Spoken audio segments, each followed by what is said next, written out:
ಬಸವನಾಡಿನ ಸಂಪ್ರದಾಯದಂತೆ ಸರ್ವರಿಗೂ ಶರಣು ಶರಣಾರ್ಥಿ.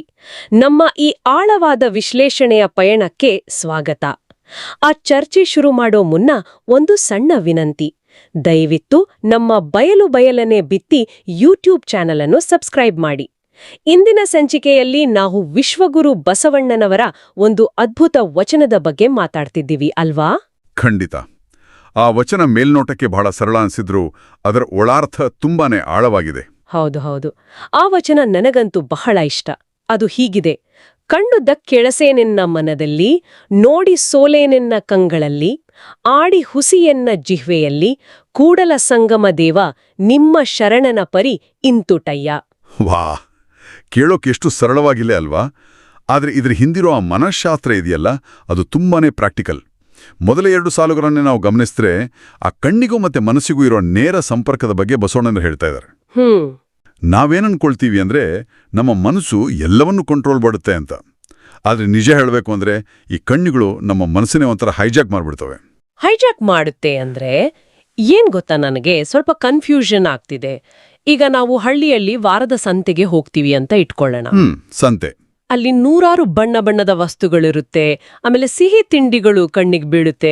ಅದನ್ನ ನೋಡಿದ ತಕ್ಷಣ ಮನ್ಸಿಗೆ ಆಸೆ ಆಗೋದು ಸಹಜ ತಾನೆ. ಹಾಗಾದ್ರೆ ಇಲ್ಲಿ ಬಸವಣ್ಣನವರು ಆಸೆನೇ ಪಡಬಾರ್ದು, ಆ ಥರ ಭಾವನೆಗಳನ್ನ ಬಲವಂತವಾಗಿ ಸಾಯಿಸ್ಬೇಕು ಅಂತ ಹೇಳ್ತಿದಾರಾ? ಹೇಗೆ? ಇಲ್ಲ, ಖಂಡಿತ ಇಲ್ಲ. ಆ ರೀತಿ ಭಾವನೆಗಳನ್ನ ಸಾಯಿಸೋದು ಶರಣರ ಮಾರ್ಗ ಅಲ್ಲವೇ ಅಲ್ಲ.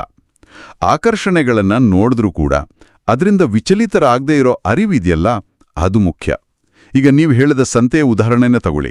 ಹೇಳಿ. ಆ ಸಂತೆಯಲ್ಲಿ ಒಬ್ಬ ಜಾಣ ರೈತ ಓಡಾಡ್ತಾ ಇರ್ತಾನೆ. ಅವನು ಕಣ್ಣಿಗೂ ಆ ಎಲ್ಲ ವಸ್ತುಗಳು ಕಾಣಿಸುತ್ತೆ ಅಲ್ವಾ? ಆದ್ರೆ ಅವನ ಮನಸ್ಸು ಅದಕ್ಕೆಲ್ಲ ತಕ್ಷಣ ಆಸೆ ಪಟ್ಟರೂ ಕೂಡ ಅವನು ಅದಕ್ಕೆ ಬಲಿಯಾಗಲ್ಲ. ಓಹೋ, ಅಂದ್ರೆ ತನ್ನ ಕಿಸೆಯಲ್ಲಿ ಎಷ್ಟು ಹಣ ಇದೆ ಅಥವಾ ಮನೆಗೆ ನಿಜವಾಗ್ಲೂ ಏನ್ ಬೇಕು ಅಂತ ಯೋಚನೆ ಮಾಡ್ತಾನೆ ಅಲ್ವಾ? ನಿಖರವಾಗಿ. ಕಣ್ಣುಗಳು ತಕ್ಷಣದ ಆಕರ್ಷಣೆಗೆ ಒಳಗಾದ್ರೂ ಆ ರೈತನ ವಿವೇಕಯುತ ಮನಸ್ಸು ಮುಂದಾಲೋಚನೆ ಮಾಡುತ್ತೆ.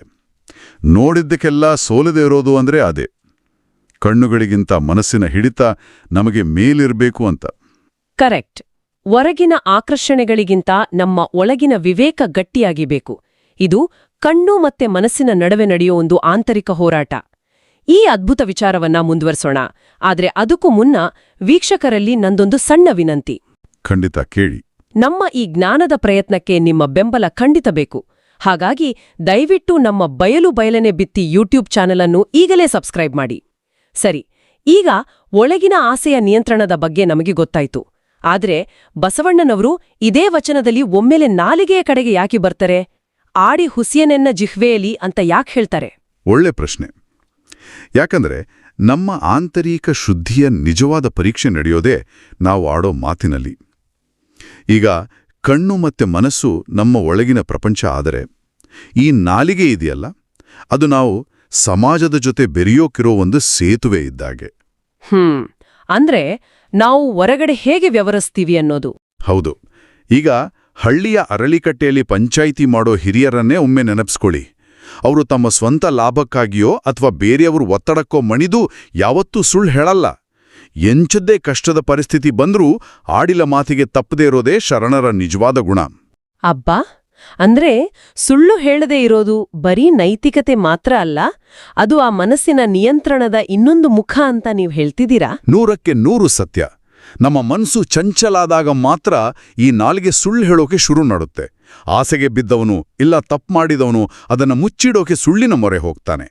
ಯಾವಾಗ ನಮ್ಮ ಮನಸ್ಸು ಮತ್ತೆ ಕಣ್ಣಿನ ಮೇಲೆ ನಮಗೆ ಸಂಪೂರ್ಣ ಹಿಡಿತಾ ಇರುತ್ತೋ ಆಗ ಬಾಯಿಂದ ಸುಳ್ಳು ಬರೋ ಮಾತೇ ಇರಲ್ಲ.